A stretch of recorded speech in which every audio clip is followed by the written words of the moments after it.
In the spring of 1849, a season when the red clay roads around Forsyth, Georgia, turned to dust under the morning sun, the congregation of the Hebron Methodist Church gathered as they had every Sunday for the past 7 years. The building stood 2 miles east of the town square, a modest structure of whitewashed pine with a steeple that leaned slightly to the left, a defect no carpenter had ever managed to correct despite 3 separate attempts. Inside, the pews were arranged in 2 columns separated by a narrow aisle, and the windows, 12 in total, had been fitted with plain glass that turned the sunlight the color of weak tea as it fell across the worn floorboards. On that particular Sunday, the 25th of March, the church was fuller than usual.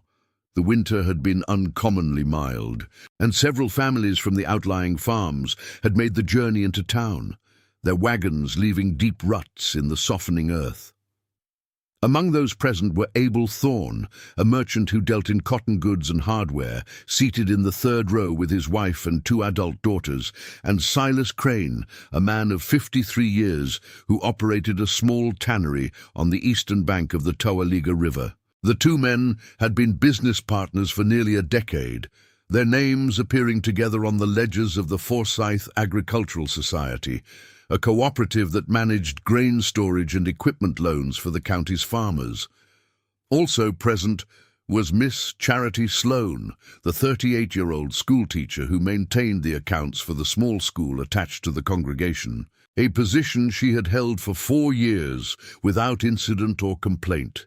She sat alone in the 6th row, as she always did, wearing a grey dress that had been mended at the left cuff with thread that almost, but not quite, matched the original fabric. The service began, as services always began, at Hebron Methodist. The congregation sang 2 hymns, the first from memory and the second guided by Mrs. Prudence Whitfield, who played a small pump organ that wheezed on the lower notes. Reverend Elijah Moore ascended to the pulpit at approximately 11 minutes past 10 in the morning, according to the recollection of Obadiah Kern, a carpenter who would later provide a detailed account of the day's events. The Reverend was a man of 41 years, tall by the standards of the region, with a narrow face and hands that moved restlessly when he spoke, as if he were turning invisible pages in the air before him. His voice was not particularly deep or commanding, but it carried a quality that made people lean forward without realizing they were doing so, a kind of insistent quietness that demanded attention by refusing to demand it. He began the sermon with a reading from the book of James, chapter 5, verses 14 through 16, the familiar passage about confession and prayer. Nothing about the opening seemed unusual. Charity Sloan, who would later reconstruct the moment from memory, recalled that Elijah's tone was softer than normal, almost conversational, as though he were speaking to each person individually rather than to a gathered assembly. The shift occurred approximately 8 minutes into the sermon, when Elijah paused, looked toward the windows on the northern wall, and spoke a sentence that caused Abel Thorne to stiffen visibly in his pew. The Reverend said that there were men in the community who carried debts they had never disclosed, debts that would alter the course of partnerships if they were ever brought into the light. He did not name Abel Thorne. He did not need to. The amount was specific enough, a sum of $147, borrowed from a cousin in Milledgeville to cover losses on a shipment of cotton that had been damaged by mildew during transport in the autumn of 1847. Abel Thorne had told exactly 1 person about that debt. He had told his wife, who had never spoken of it to anyone, or so he believed. The sermon continued, and Elijah's words grew more pointed.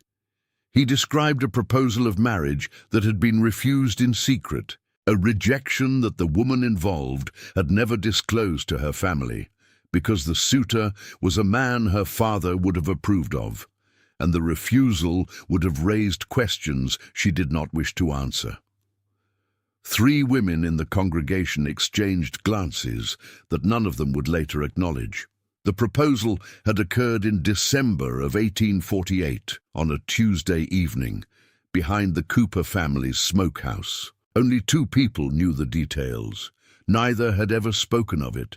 Then Elijah mentioned the Agricultural Society. He spoke of money that had been removed quietly, not stolen, but shifted from one account to another without the full knowledge of the board.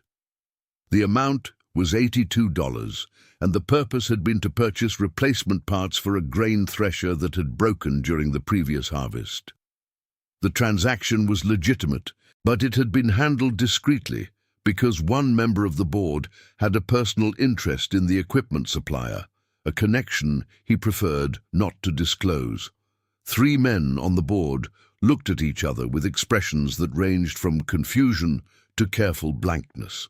By the time Elijah concluded his sermon, approximately 37 minutes after he had begun, at least 11 people in the congregation had heard details of their private lives described from the pulpit with enough precision to be unmistakable and enough ambiguity to be deniable. No one spoke as they filed out of the church. The usual Sunday exchanges about weather and crops and the health of distant relatives did not occur. People walked to their wagons in clusters of 2 or 3, speaking in voices too low to carry, and several families that normally remained after the service to share a midday meal departed immediately, their horses moving at a pace faster than the road conditions warranted. The mystery that would unravel over the following 18 months had begun not with a crime, but with a sermon. And at the center of that mystery, unknown to almost everyone present, was a small room at the rear of the church, a space that Elijah Moore had christened the prayer chamber, and that the community had accepted without question, because a room for private devotion seemed like precisely the sort of thing a devout congregation should possess. The chamber had been completed in November of 1847, 6 months after Elijah first proposed its construction to the church council. It was a modest space, 8 feet by 10, furnished with 2 chairs, a small table, and a wooden cross on the eastern wall. The purpose, as Elijah had explained it, was to provide a place where adults who wished to speak privately with God could do so without the distractions of the main sanctuary. The door was always closed during its use, and the Reverend was available to offer counsel afterward, if requested.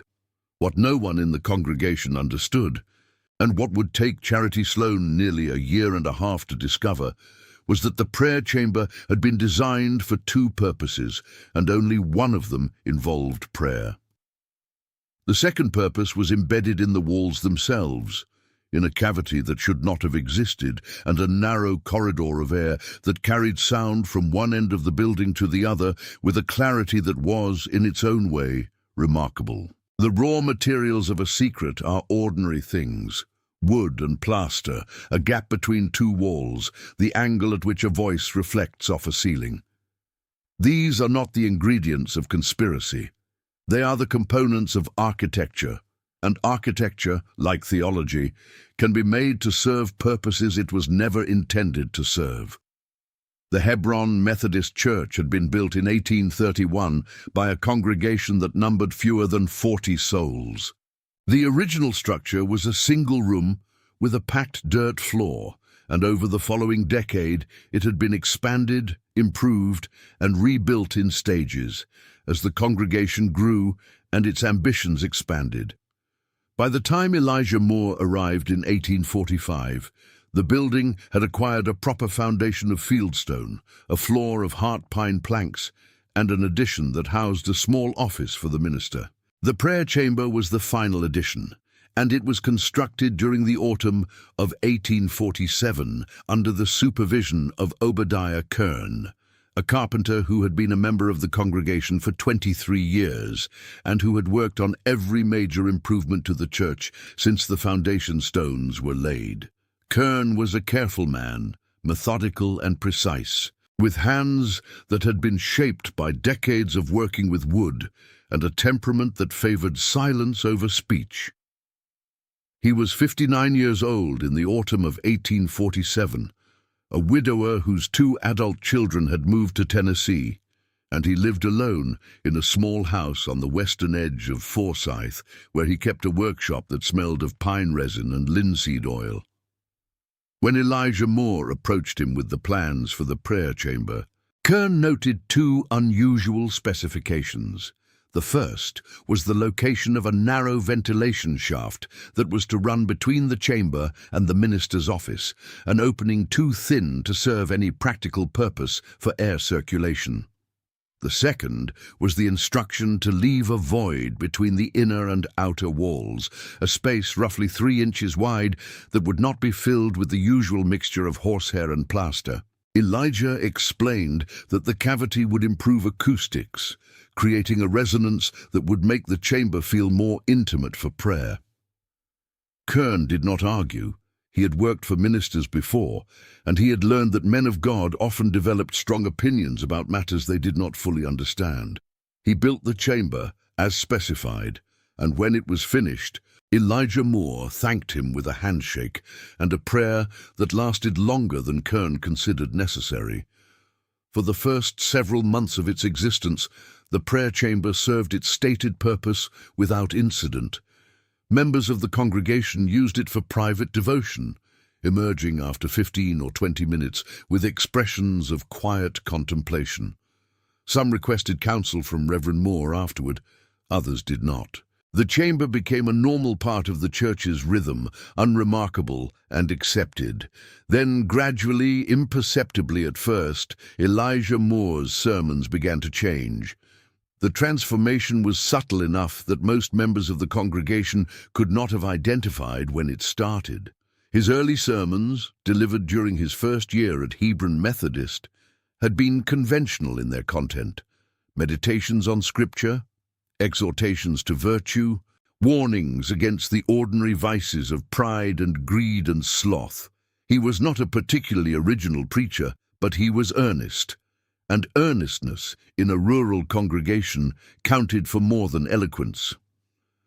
By the late summer of 1848, however, his sermons had acquired a different quality.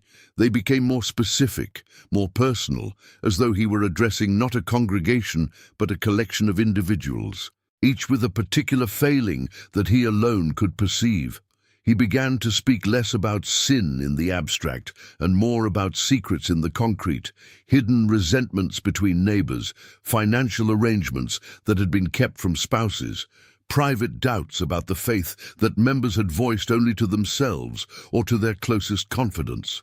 The accuracy of these observations was unsettling. More unsettling still was the fact that the people who recognized themselves in his words had in almost every case spoken recently with the Reverend in private. The connection between the prayer chamber and the sermons was not immediately obvious, because the chamber's users included many people whose secrets were never mentioned from the pulpit. Elijah was selective, and his selections followed a pattern that Charity Sloan would eventually decode. He targeted people with influence, merchants, landowners, members of the church council, anyone whose standing in the community gave weight to their confessions.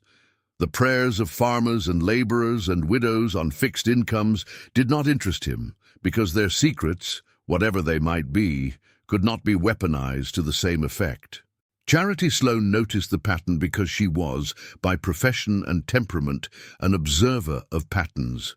She had been a teacher since the age of 19, first in a one-room schoolhouse in Jones County, and then, after her father's death, at the Hebron Methodist School in Forsyth. She taught reading, arithmetic, geography, and scripture to children between the ages of 6 and 14, and in her spare time she maintained the school's accounts, a task that required her to track every dollar that entered or left the congregation's educational fund. She was not a woman who made friends easily. Her manner was direct to the point of bluntness, and she lacked the instinct for social nicety that smoothed the friction of small-town life. But she was observant, and she was patient, and she had learned, during her years in the classroom, to notice the small discrepancies that most people overlooked. Her first suspicion about Elijah Moore arose not from his sermons, but from his insistence that certain members of the congregation use the prayer chamber. The insistence was never phrased as a demand.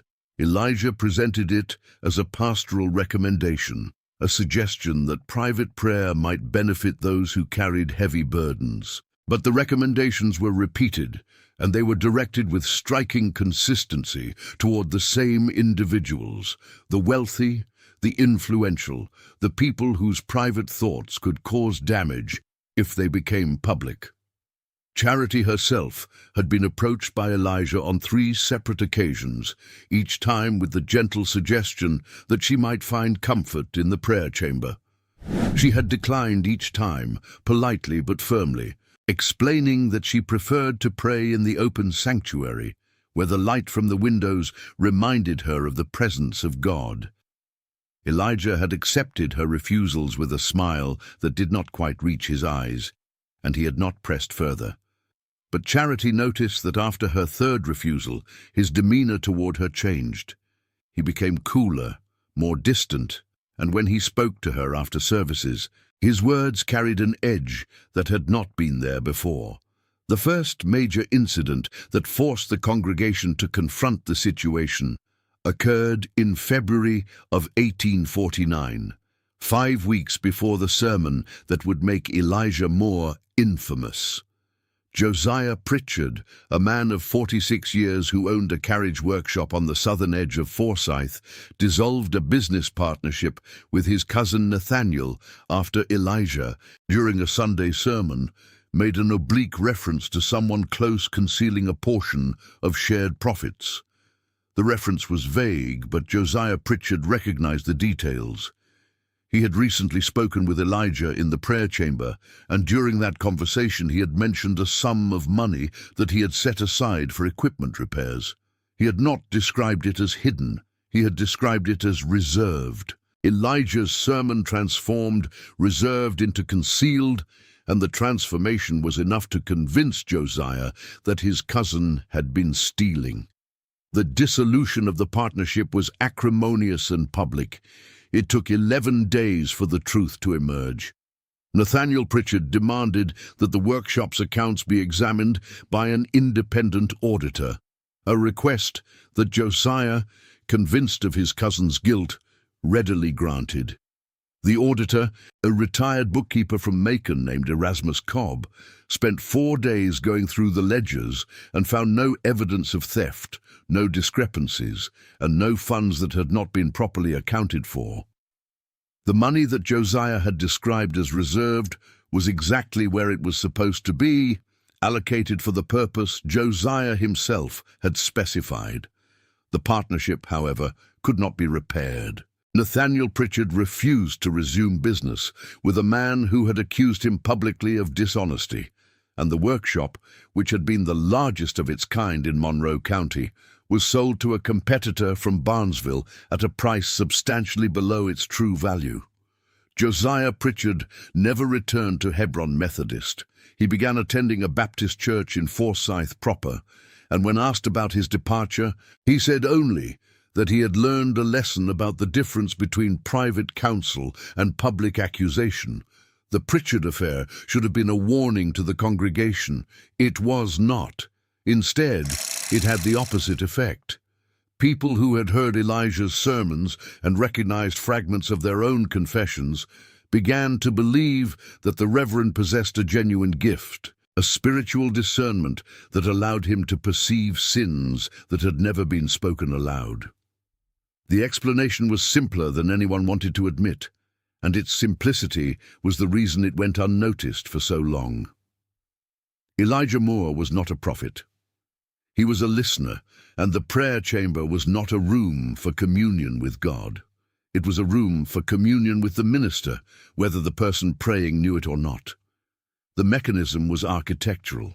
The cavity that Obadiah Kern had been instructed to leave between the walls acted as a conduit for sound, carrying voices from the prayer chamber to the minister's office with sufficient clarity that a person seated at the desk could hear every word spoken within. The narrow opening that Elijah had described as a ventilation shaft was positioned precisely at the height of a seated man's ear, and it terminated behind a wooden panel in the office that appeared to anyone who did not examine it closely to be part of the wall. Charity Sloane discovered the mechanism in April of 1849, 3 weeks after the sermon that had exposed the private affairs of half the congregation. Her discovery was not accidental. It was the result of a methodical investigation that she undertook alone, telling no one of her suspicions until she had gathered enough evidence to be certain. She began by creating a list of every person who had been mentioned, directly or indirectly, in Elijah's sermons over the preceding 4 months. The list was longer than she expected. It contained the names of 23 individuals, each of whom had at some point used the prayer chamber. The correlation was not absolute. 4 people who had used the chamber were not on the list, and 2 people on the list had not, to Charity's knowledge, used the chamber. But the exceptions proved to be illuminating. The 4 people who had used the chamber without being mentioned were, as Charity noted, people of no particular influence. A widow who lived on charity, a farmer whose land was mortgaged to the point of insolvency, and 2 elderly sisters who rarely left their home. Their secrets were of no use to Elijah Moore. The 2 people on the list who had not used the prayer chamber were Josiah Pritchard and a man named Clement Hodge, a wheelwright who had been accused in one of Elijah's sermons of charging inflated prices to widows. Charity investigated both cases and discovered that both men had, in fact, used the prayer chamber, but their visits had occurred months earlier, before she had begun keeping her list. The pattern was not perfect, but it was close enough to suggest a mechanism, and the mechanism, once suspected, was not difficult to identify. Charity's breakthrough came from an unlikely source: her own refusal to use the chamber. Because she had never spoken inside that room, Elijah had no information about her private life. She was, in his eyes, a blank space, a person whose secrets remained entirely unknown. And under those circumstances, his behavior toward her became a kind of negative proof of his methods. He began to mention her in his sermons, but the mentions were vague, unspecific, and increasingly hostile. He spoke of people who were so proud that they refused to humble themselves before God, people who concealed sins even from their own pastor, people whose apparent virtue was a mask for hidden corruption. He never named Charity directly, but the direction of his gaze during these sermons left little doubt about his target. The accusations were empty because Elijah had nothing to fill them with. He was fishing, Charity realized, casting vague allegations into the congregation in the hope that someone would supply the details he lacked, and some people did. After the sermon that mentioned the hidden debts and the refused proposal, 3 separate members of the congregation approached Elijah privately to provide information about their neighbors. They did not see themselves as informants. They saw themselves as faithful Christians assisting a man of God in his work of spiritual discernment. The information they provided was not always accurate, but it was always useful. Elijah Moore was building a map of the congregation's secrets, and his sources included not only the prayer chamber, but also the people who had been frightened or impressed by his apparent omniscience. Charity Sloane understood none of this when she began her investigation. She understood only that something was wrong, that the correlation between the prayer chamber and the sermons was too consistent to be coincidence, and that the building itself might hold the answer. She approached Obadiah Kern in the 2nd week of April, on a Thursday afternoon, when the church was empty, and the sound of hammering from the workshop across the road provided a steady background of noise. Kern was repairing a window frame in the minister's office, a task he performed every spring when the wood swelled with the rising humidity and the sashes began to stick. Charity asked him directly whether there was anything unusual about the construction of the prayer chamber. Kern did not answer immediately. He set down his hammer and wiped his hands on a rag that hung from his belt, and for a long moment he looked at Charity with an expression that she could not quite interpret. She had known Obadiah Kern for 4 years, and she had never seen him hesitate before answering a question. The hesitation itself was an answer, and she waited. Kern told her about the ventilation shaft. He told her about the cavity between the walls, the void that Elijah had insisted on leaving unfilled. He told her about the specifications that had seemed unusual at the time, and he told her that he had never mentioned those specifications to anyone because he had assumed, or had chosen to assume, that the Reverend knew what he was doing. Kern was not a man who questioned authority, and he was not a man who admitted mistakes easily.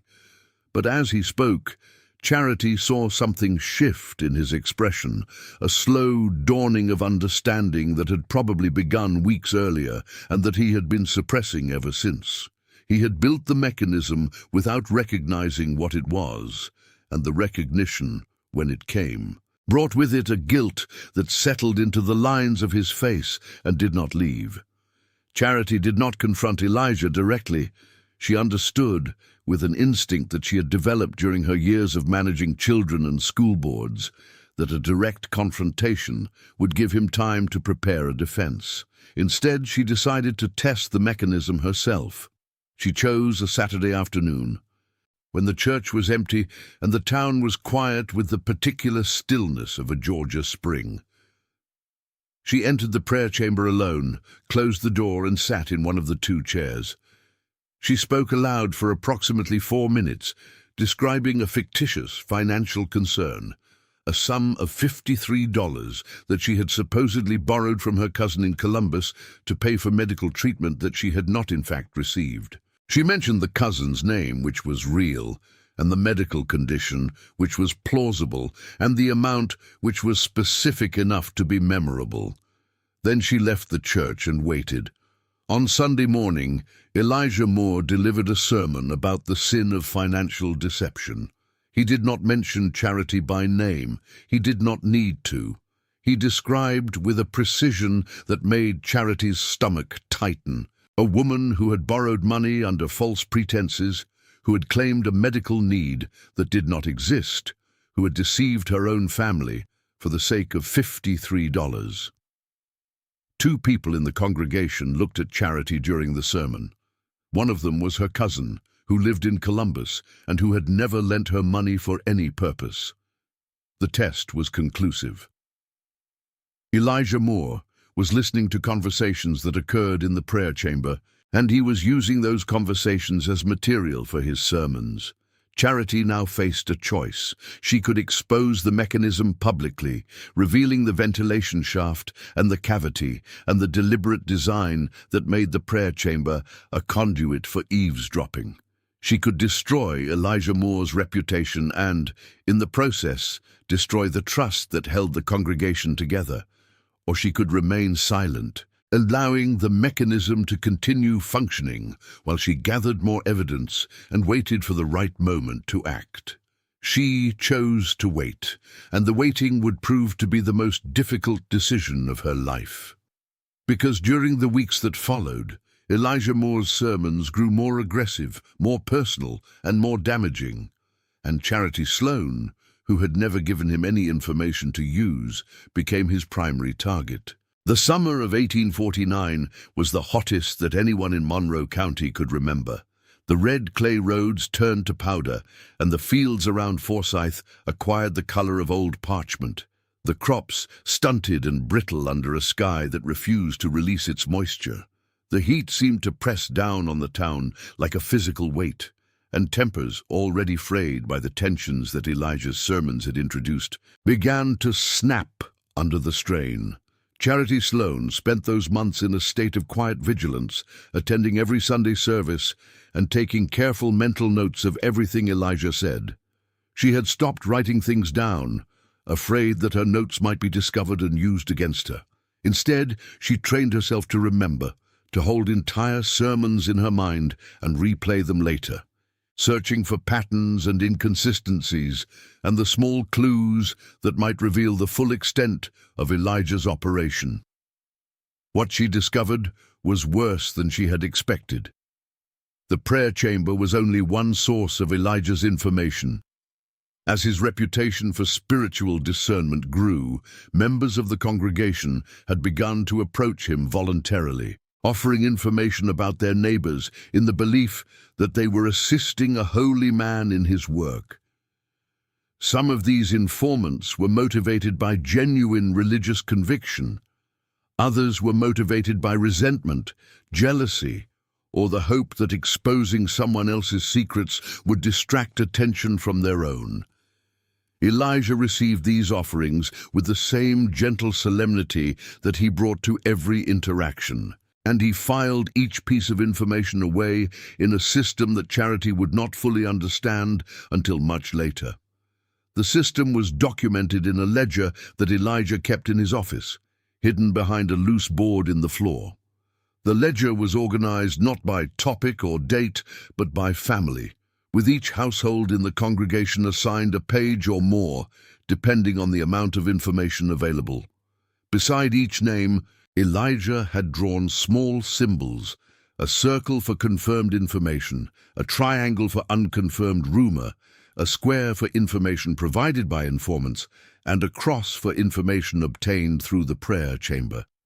The symbols were arranged in columns, and the columns told a story that was, in its way, more disturbing than any individual secret. Elijah Moore was not merely collecting information. He was cross-referencing it, comparing different sources against each other, building a web of knowledge that allowed him to speak with increasing confidence about matters he had no right to know. Charity discovered the ledger in August of 1849, during a visit to Elijah's office that she arranged under the pretense of discussing school finances. Elijah was called away briefly to attend to a parishioner who had arrived unexpectedly, and Charity, left alone in the office for approximately 6 minutes, noticed the loose floorboard because it shifted under her foot when she stood to examine the bookshelf. The ledger was beneath it, wrapped in oilcloth and tied with twine. She did not take it. She did not even open it fully. She lifted the cover, saw the columns of names and symbols, and understood immediately what she was looking at. Then she replaced it exactly as she had found it, and returned to her chair before Elijah came back. The discovery of the ledger changed the nature of Charity's investigation. She now understood that Elijah's operation was more systematic than she had realized, and that the prayer chamber, while important, was only one component of a larger enterprise. The ledger also suggested something that Charity had not previously considered. Elijah had done this before. The system was too refined, too carefully organized to be the work of a novice. The symbols and columns and cross-references bore the marks of experience, of a method that had been developed and refined over years rather than months. Charity began to inquire discreetly about Elijah Moore's history. She wrote a letter to a cousin who lived in Macon, asking whether anyone there remembered a Methodist minister by that name. The cousin replied 3 weeks later with information that confirmed Charity's suspicions. Elijah Moore had served at a congregation in Jones County from 1838 to 1844, and during his tenure there he had acquired the same reputation for spiritual discernment that he now enjoyed in Forsyth. The congregation had divided eventually over accusations and counter-accusations that no one could trace to their source. The church had closed in 1845, and Elijah had moved to Forsyth, where the bishop, unaware of the circumstances surrounding his previous assignment, had installed him at Hebron Methodist. The pattern was repeating itself. Elijah Moore was not a man who had stumbled into a method of manipulation. He was a man who had perfected that method over the course of more than a decade, and he had left behind him a trail of damaged congregations that no one had connected because the damage, in each case, had appeared to arise from internal conflicts rather than from the deliberate actions of a single individual. The realization hardened something in Charity Sloane. She had been cautious before, methodical but hesitant, uncertain about the consequences of exposing the truth. Now she understood that the consequences of inaction were greater than the consequences of action, and she began to plan with the same methodical patience that she had applied to her investigation, a course of action that would expose Elijah Moore without destroying the congregation in the process. Her plan required two things: a witness who could corroborate her account, and a method of exposure that would leave no room for denial or reinterpretation. The witness was Obadiah Kern, whose guilt over his role in constructing the mechanism had grown during the summer months until it became a burden he could no longer carry alone. Kern had spent his entire adult life in Forsyth, and he had watched the congregation that his grandparents had helped to found tear itself apart over suspicions and accusations that he now understood were not spontaneous. His complicity, though unwitting, weighed on him with a heaviness that Charity could see in the way he moved, the way he spoke, the way he avoided looking directly at the church building when he walked past it on his way to the workshop. Charity approached Kern in early September, on an evening when the heat had finally broken, and a tentative breeze moved through the streets of Forsyth like a promise of cooler weather to come. She asked him to walk with her to the church, and he agreed without asking why. They entered the building through the side door, and Charity led Kern to the prayer chamber, where she showed him, by the light of a single candle, the precise alignment of the ventilation shaft and the office desk. She asked him to sit in the office while she spoke in the chamber, and when she emerged, Kern's face was the color of old ashes. He had heard every word. The second requirement was more difficult. Charity needed a method of exposure that would make the mechanism undeniable to everyone who witnessed it, and that could not be dismissed as rumor, misunderstanding, or the work of a disgruntled congregant. The solution came to her during a sleepless night in the third week of September, and it was so simple that she wondered why she had not thought of it earlier. The sound could travel in both directions. Obadiah Kern had mentioned during one of their conversations that the cavity between the walls was not directional. Sound from the prayer chamber could reach the office, but sound from the office could also, with the right adjustments, reach the main sanctuary. The mechanism that Elijah had designed to listen could be turned against him. The adjustment required a small wooden panel to be repositioned, a task that Obadiah Kern, who had built the mechanism in the first place, could perform in less than 10 minutes. The panel was located behind the wooden facing on the office side of the ventilation shaft, and by rotating it 90 degrees, the flow of sound could be reversed, channeling noises from the office into the sanctuary rather than from the prayer chamber into the office. Charity and Kern tested the adjustment on a Thursday evening, when the church was empty and the town was quiet. Charity sat in a pew in the sanctuary while Kern spoke in the office, and she heard every word with a clarity that was, given the distance between the two rooms, remarkable. The mechanism worked. The plan was set for the first Sunday in October, a date when the congregation would be larger than usual due to the quarterly communion service. Charity chose this date deliberately, understanding that a larger audience would make the exposure more difficult to dismiss or cover up. She also understood the risk. If the plan failed, Elijah Moore would know that someone had discovered his mechanism, and he would have time to destroy evidence and construct an alternative explanation. The days leading up to that Sunday were the longest of Charity Sloane's life.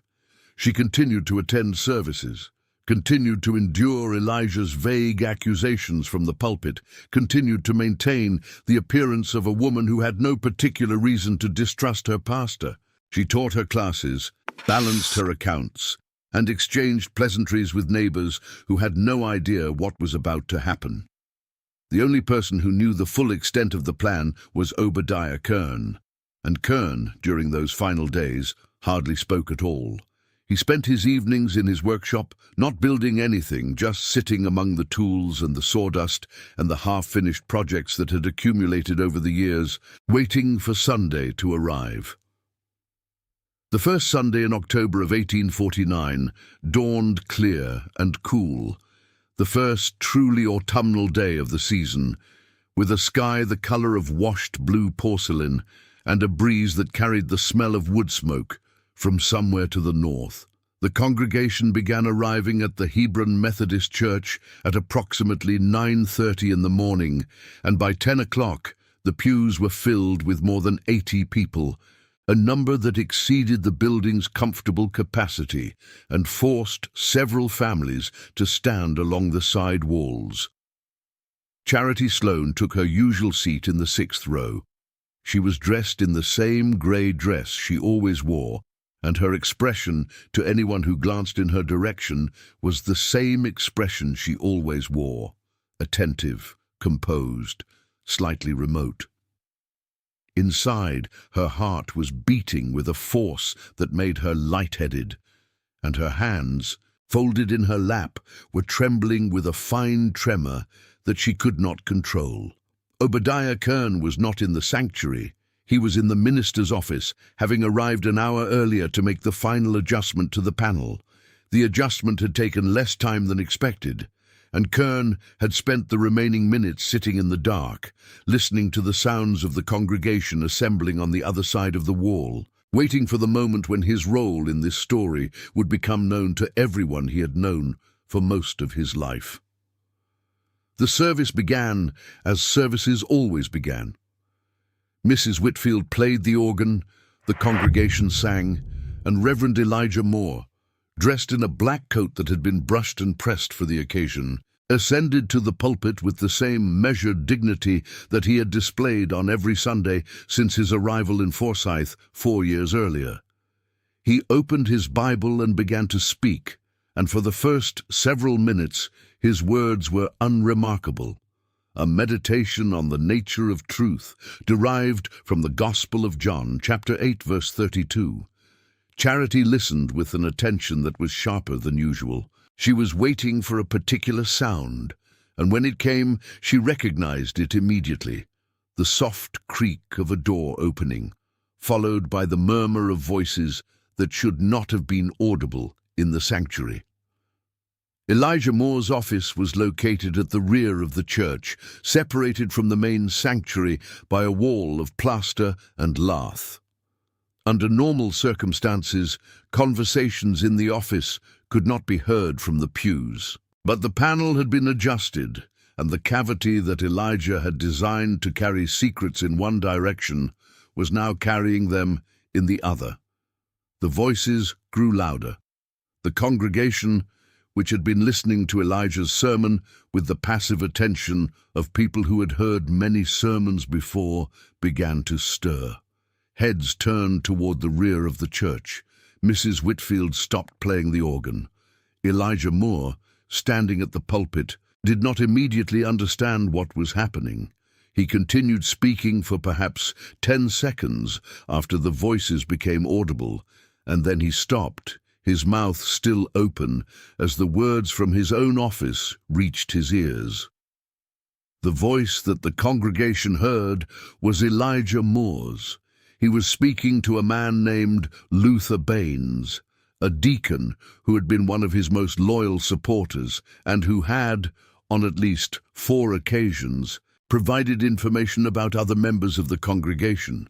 The two men were discussing a parishioner whose secret had not yet been fully confirmed, and Elijah was explaining in a tone of patient instruction how incomplete information could be used to extract complete confessions. The method, as Elijah described it, was simple. You began with a fragment of truth, something specific enough to be recognized, but vague enough to be interpreted in multiple ways.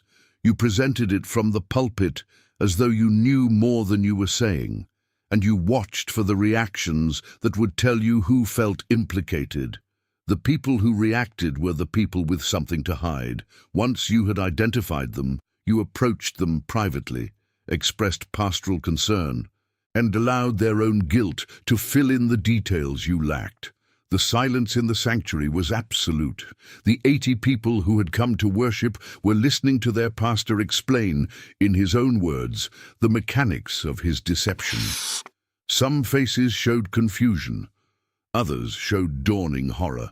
A few showed something else entirely, the terrible recognition of people who understood that they had been used, that their confidences had been harvested and repurposed, that their trust had been weaponized against them and against their neighbors. Charity Sloane sat motionless in the 6th row, her trembling hands still folded in her lap. She did not look at Elijah Moore. She looked at the people around her, at the faces she had known for 4 years, and she watched the transformation that occurred as understanding replaced denial. It was not a single moment, it was a cascade, a ripple that spread from the rear of the church toward the front as more and more people grasped what they were hearing.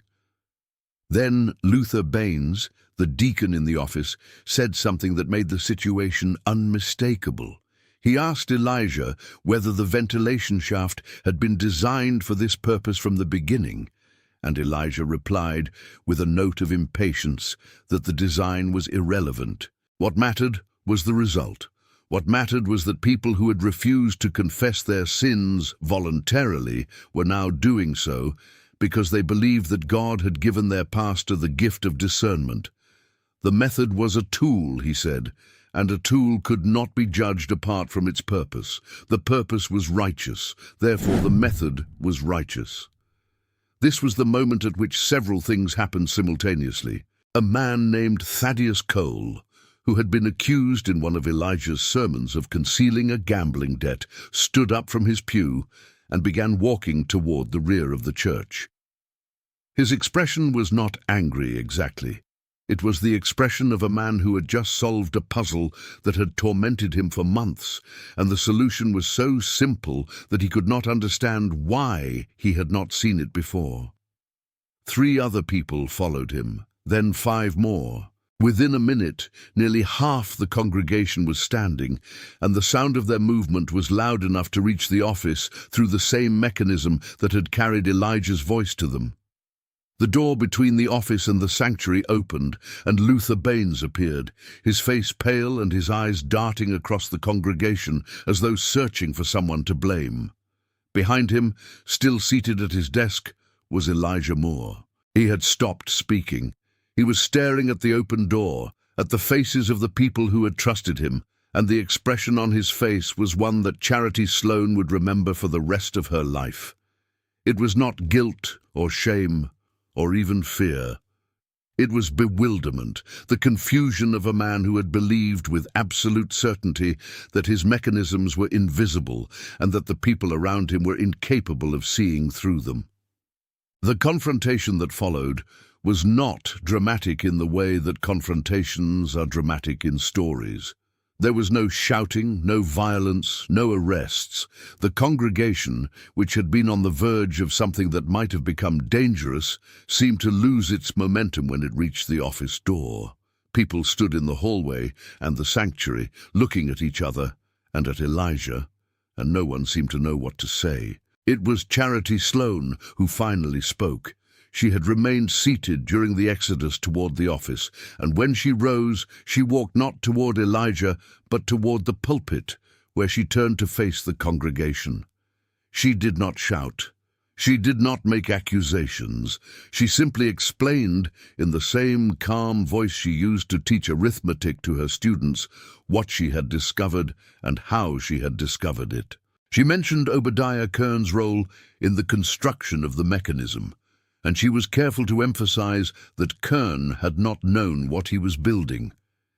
She mentioned the ledger beneath the floorboard, the columns of names and symbols, the system that Elijah had used to track the secrets of everyone who trusted him.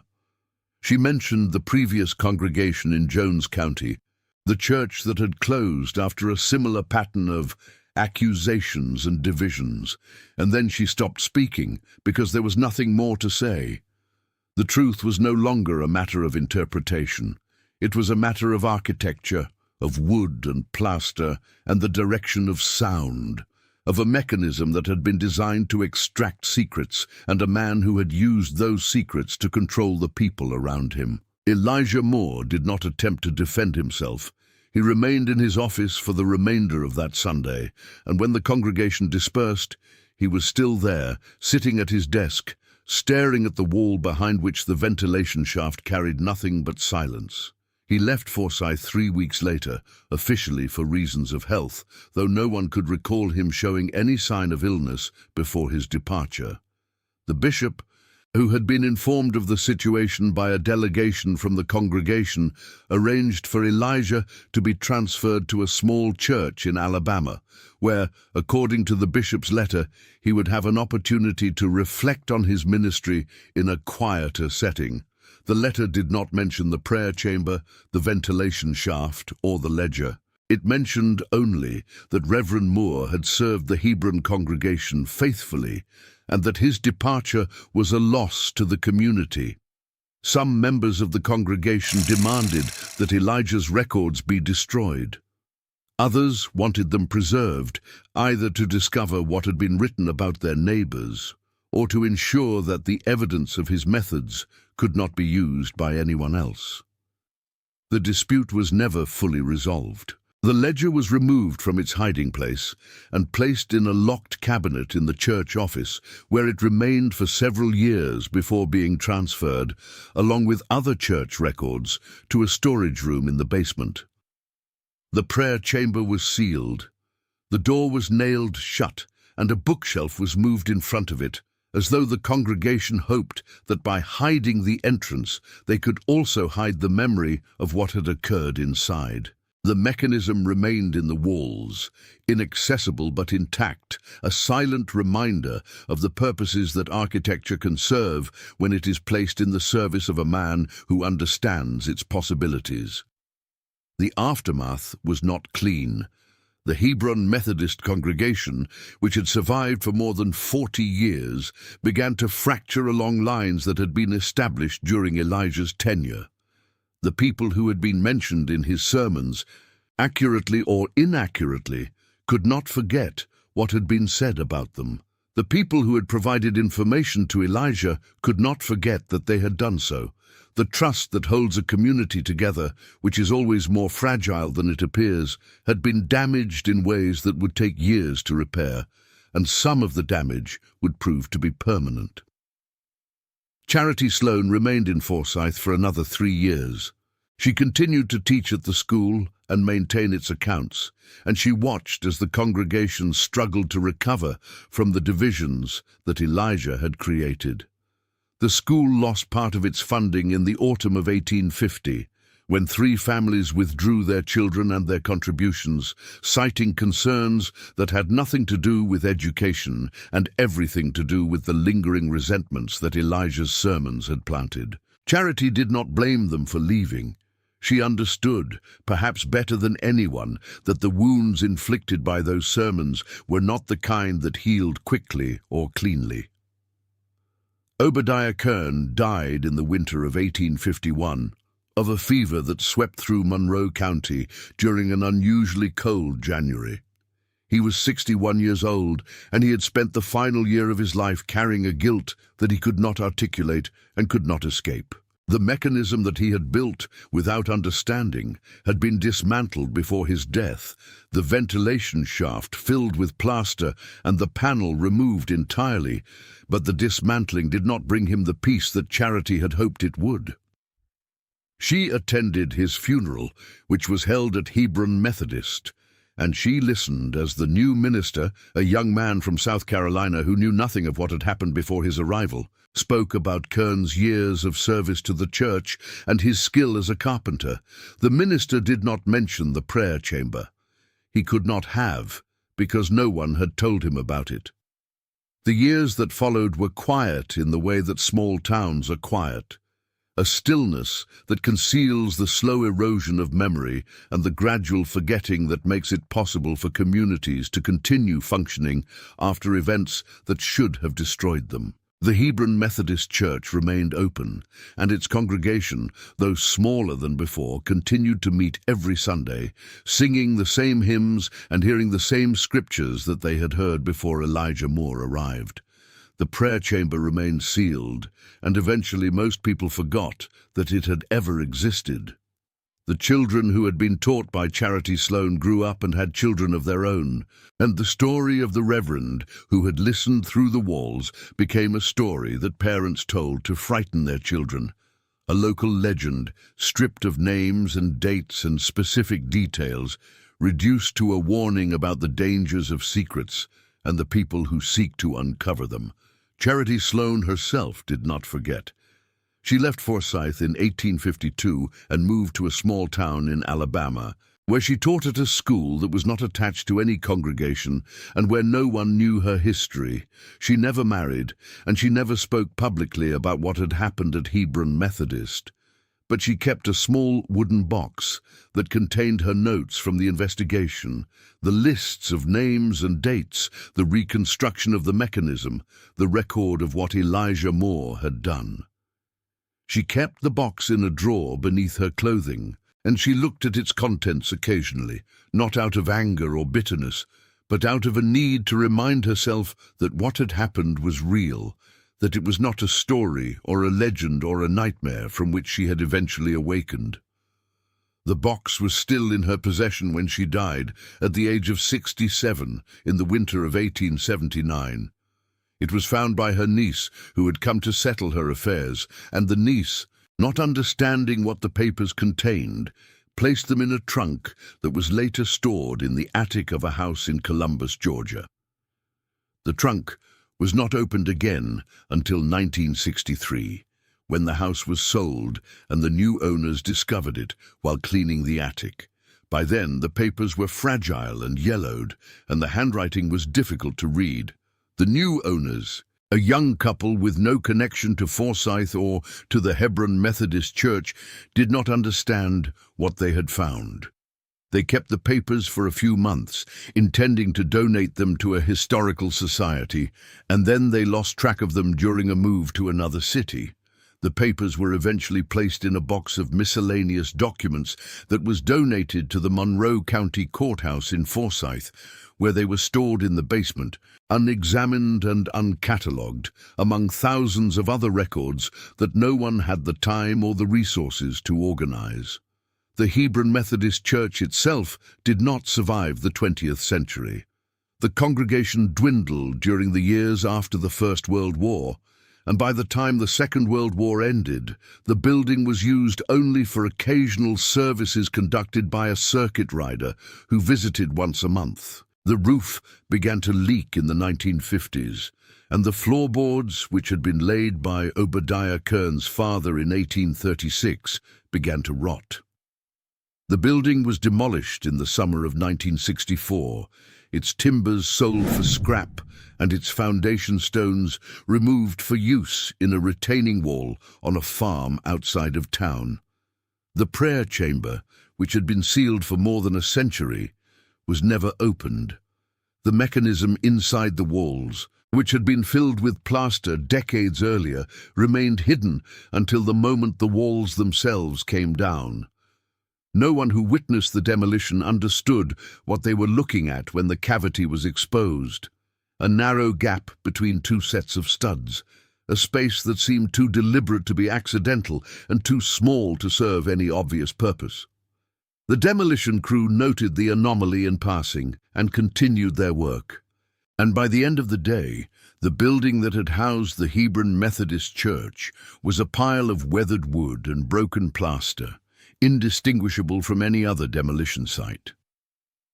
The story of Elijah Moore faded from memory in the way that all stories fade, becoming less distinct with each retelling, until nothing remained but a vague uneasiness attached to a name that no one could quite place. The mechanics of his method were forgotten entirely, because they were not the kind of thing that people wanted to remember.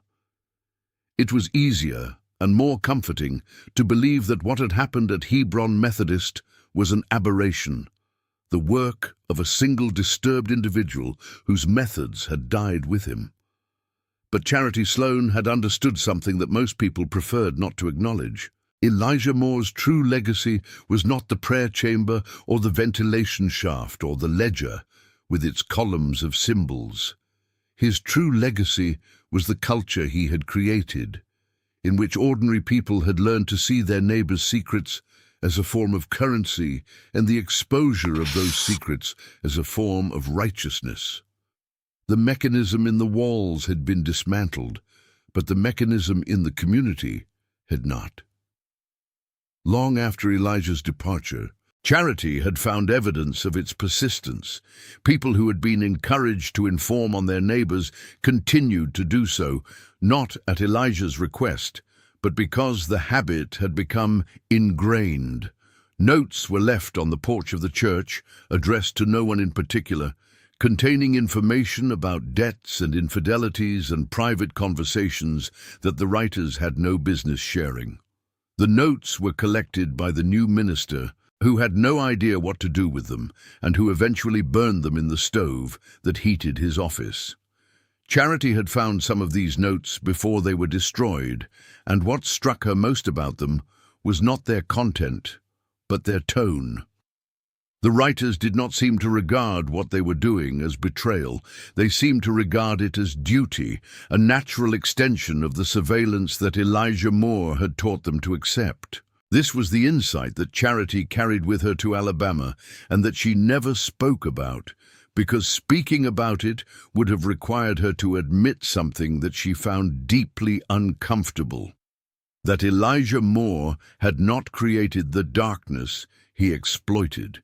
He had simply found it already present and given it a structure, a justification, a name. He had taken the ordinary human impulse to know what others wished to conceal and had elevated it into a spiritual practice, and the people who followed him, who provided him with information and accepted his authority, had done so not because they were coerced, but because they wanted to believe that their curiosity about their neighbors' secrets was a form of virtue. The mechanism in the walls was a tool. The mechanism in the people was something else entirely, and it did not disappear when the tool was broken. In the archives of the Monroe County Courthouse, in a box that has been moved 3 times since its original donation and is now stored in a climate-controlled room that was installed in 1998, there is a folder containing the papers that once belonged to Charity Sloane. The folder is labeled with a number rather than a name, and it is rarely requested by researchers because the incident it documents is not famous or dramatic or historically significant. It is simply a record of something that happened in a small town in Georgia in the middle of the 19th century, a story about a minister who listened through the walls and a teacher who discovered what he was doing. The papers are fragile now, and some of the pages are torn or water-stained, but the handwriting is still legible if you hold the pages at the right angle and allow your eyes to adjust to the archaic script. Charity Sloane's final entry, dated October the 4th, 1849, the day after Elijah Moore's exposure, consists of a single sentence written in a hand that is unusually steady, as though the writer had finally achieved a clarity that had eluded her for months. The sentence reads, "The truth was always in the walls."